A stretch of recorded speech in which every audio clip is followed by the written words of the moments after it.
জনগণের উপর দায় দায়িত্ব নাই দেখেই এই সরকার জনগণের কথা চিন্তা করছে না। প্রতিনিয়ত দ্রব্যমূল্যের দাম বৃদ্ধি পাচ্ছে, তারপরে এই সরকার জনগণের জন্য কিছু করছে না। আমাদের ছাত্র নেতা ছাত্র অধিকার পরিষদের সংগ্রামী সভাপতি বিনামিন মোল্লা এই সরকারের বিনা বিচারে এর আগেও 6 মাস কারাগারে ছিল, এমনকি এই বিগত 6 মাস ধরে আবার অন্ধকারে কষ্টে কারাগারে জীবনযাপন করছে। শুধুমাত্র এদেশের মানুষের অধিকার নিয়ে কথা বলছে, এদেশের মানুষের ভোটের অধিকার নিয়ে কথা বলছে। এই সরকার একটা জনবিচ্ছিন্ন সরকারে পরিণত হয়ে গেছে।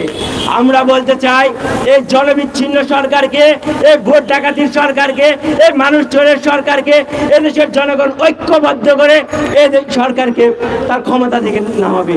ধন্যবাদ সবাইকে। ধন্যবাদ। আজকের এই গণবিক্ষোভ সমাবেশ বক্তব্য নিয়ে আসছেন গণ অধিকার পরিষদের উচ্চতর পরিষদ সদস্য জনাব আবু হানিফ, গণনেতা আবু হানিফ।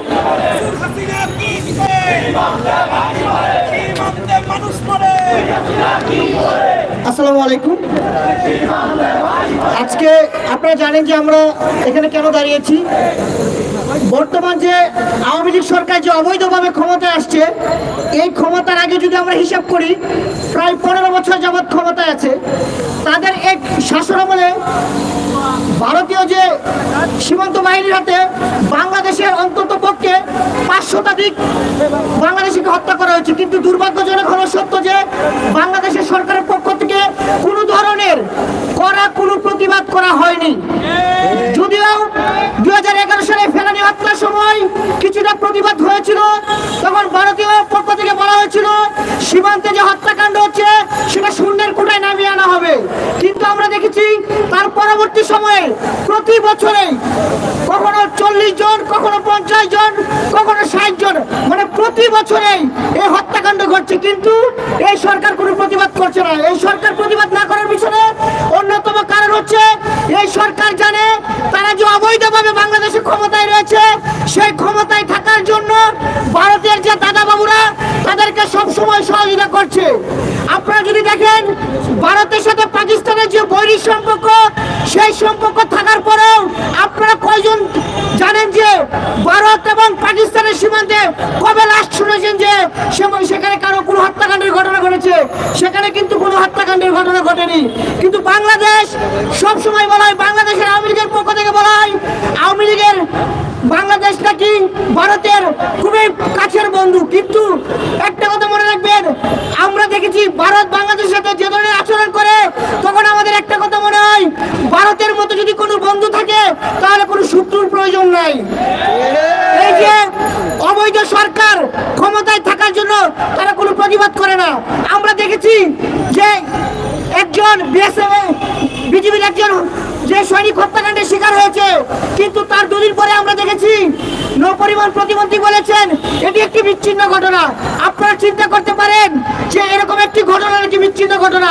তারা তো অন্তত বলতে পারতো ভারতের কাছে তারা কৈফিয়ত চাইবে, কিন্তু তারা এটি করেনি।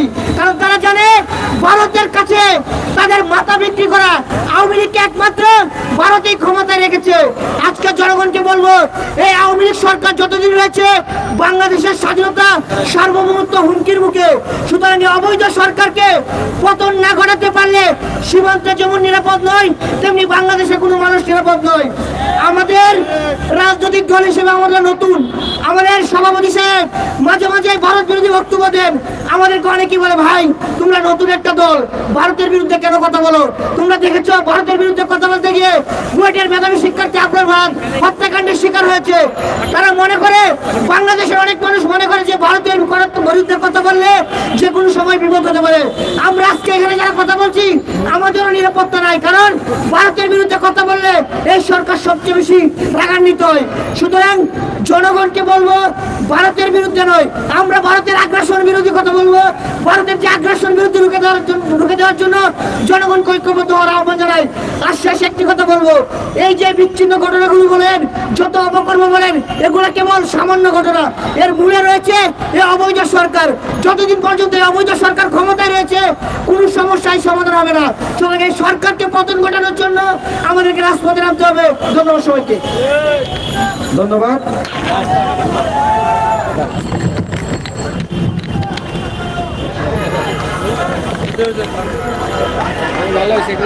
পিছনে আরো পিছনে সবাই একবার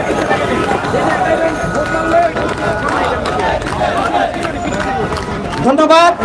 এ পর্যায়ে আজকের এই বিক্ষোভ সমাবেশে বক্তব্য নিয়ে আসছে গণ অধিকার পরিষদের উচ্চতর পরিষদ সদস্য জনাবা ফাতেমা তাসনিম।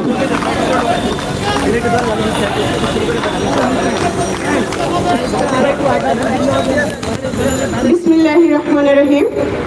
আজকে বাংলাদেশ যুব অধিকার কর্তৃক আয়োজিত এই সমাবেশে যারা উপস্থিত রয়েছেন সকলকে জানাই সংগ্রামী সালাম ও শুভেচ্ছা। বাংলাদেশের সবথেকে কষ্টের বিষয় হচ্ছে বন্ধু বেশি শত্রুর আগ্রাসন। সেই আগ্রাসনের শিকার হিসেবে আপনারা দেখতে পেয়েছেন নতুন বছরে বন্ধু রাষ্ট্র থেকে বাংলাদেশে একটি উপহার হিসেবে একটি লাশ এসেছে। সেই লাশটি কিসের? আমাদের সোলজারের লাশ। আমাদের এইখানে ঐতিহ্য কি? পতাকাবাহী যে বৈঠক, সেই বৈঠকের মাধ্যমে আমরা বারবার শুধু লাশ গ্রহণ করি। আমাদের কথিত প্রধানমন্ত্রী, অবৈধ প্রধানমন্ত্রী একটি কথা বলেছেন, ভারতকে আমরা যা দিয়েছি ভারত তা আজীবন মনে রাখবে। কিন্তু একথা শুনিনি যে ভারত আমাদেরকে যা দিয়েছে বাংলার মানুষ উপকৃত হবে কিংবা মনে রাখবে, সেই কথা বলা তাদের মুরত নাই।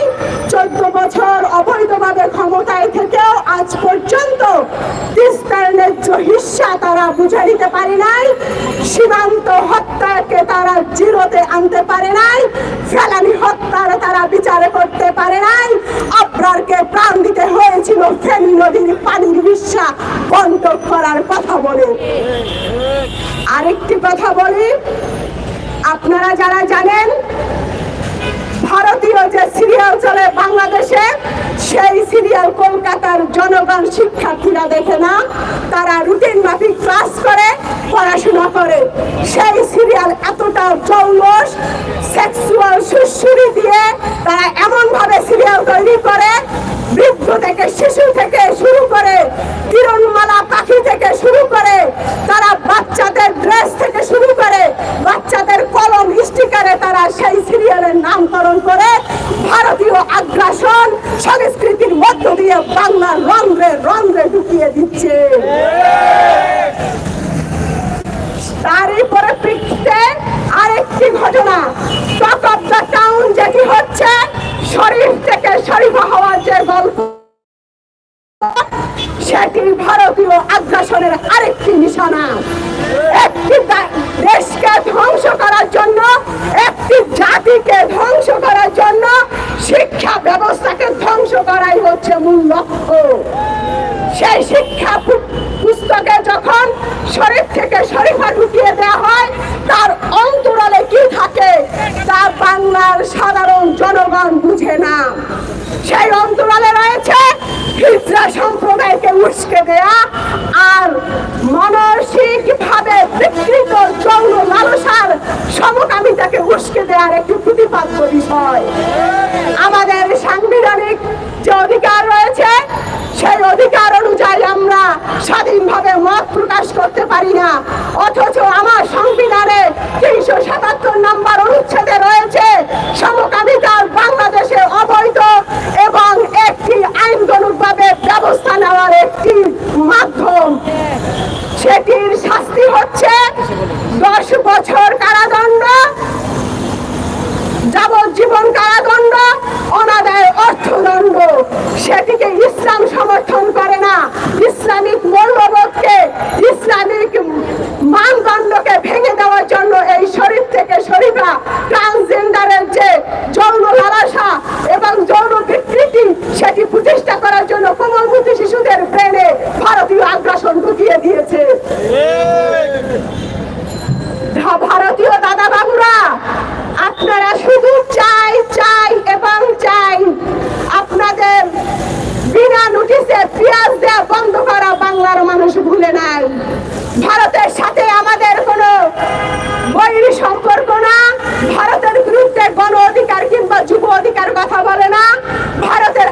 আগ্রাসনের বিরুদ্ধে বারবার যুব অধিকার পরিষদ বাংলাদেশের বুকে বারবার বুদ্ধি দিয়ে প্রতিবাদ জানিয়েছে। আপনাদের হিম্মত নাই, একজন সোলজারকে মৃত্যু করে তারা লাশ দিয়েছে, অথচ মালদ্বীপিয়ান ডেমোক্রেসি পার্টির যে সরকার এখন বর্তমান ক্ষমতায় রয়েছে, তারা কিন্তু ভারতের আগ্রাসন বিরোধী প্রচারণার মধ্য দিয়ে ক্ষমতা রয়েছে। ভারতের একমাত্র মালদ্বীপের ভূমধ্য সাগরে যে তাদের সোলজার রয়েছে ইন্ডিয়ান, তাদেরকে প্রত্যাহারের জন্য কিন্তু তারা অলরেডি নোটিশ দিয়েছে।